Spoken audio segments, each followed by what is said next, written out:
We know that trees turn carbon dioxide into oxygen. We know that their root systems soak up extra water when there's flooding. We know they provide shade. There are all these things that they do that are really important for almost every ecosystem that's out there.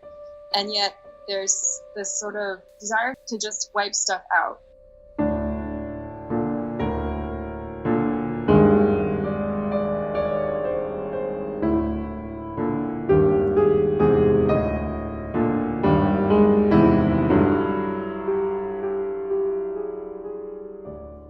My childhood house that I grew up in is in a neighborhood in Montgomery County, Maryland, where there's a lot of development going on.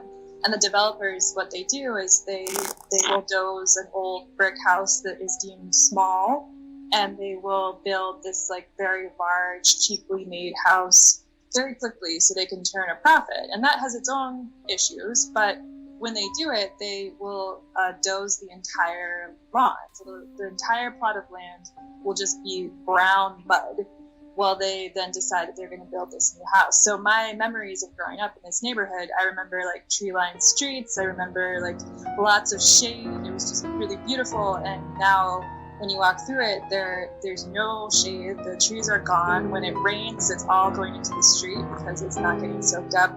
And the developers don't seem to care. And if that's their attitude locally, then, you know, it's kind of scary what that can translate to in a sort of global scale when you're just all about taking resources and making money, which is what's happening in the Amazon rainforest.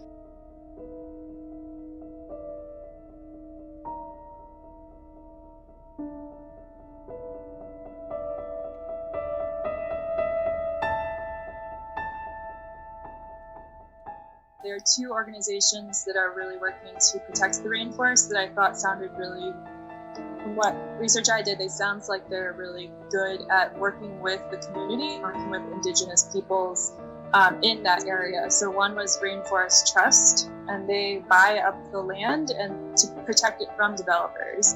And then they work with communities to figure out ways to protect it and to protect the ecosystem. Then there's also Amazon Watch, which focuses just on working with indigenous people directly and protecting that environment. So both of those I thought had good goals.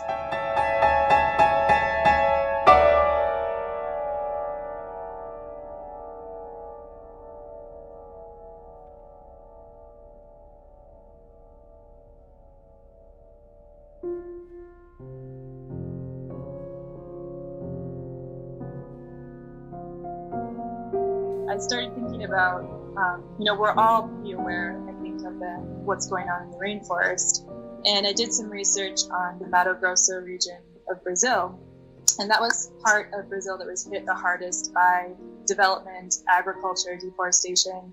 I was talking to a friend of mine who works at NASA, and she was saying, she's like, you could actually see the change if you wanted to. You know, they have satellite technology through the U.S. Geological Survey that will show specific locations all across the globe, and you can see changes over the years. So I went in and they found a spot that matched sort of where I'd been reading about deforestation in Brazil, and went from 1984 to 2018. And as I was looking at these images change, I just really horrified, and decided that could link up really nicely with a piece where you are hearing everything kind of disappear sonically.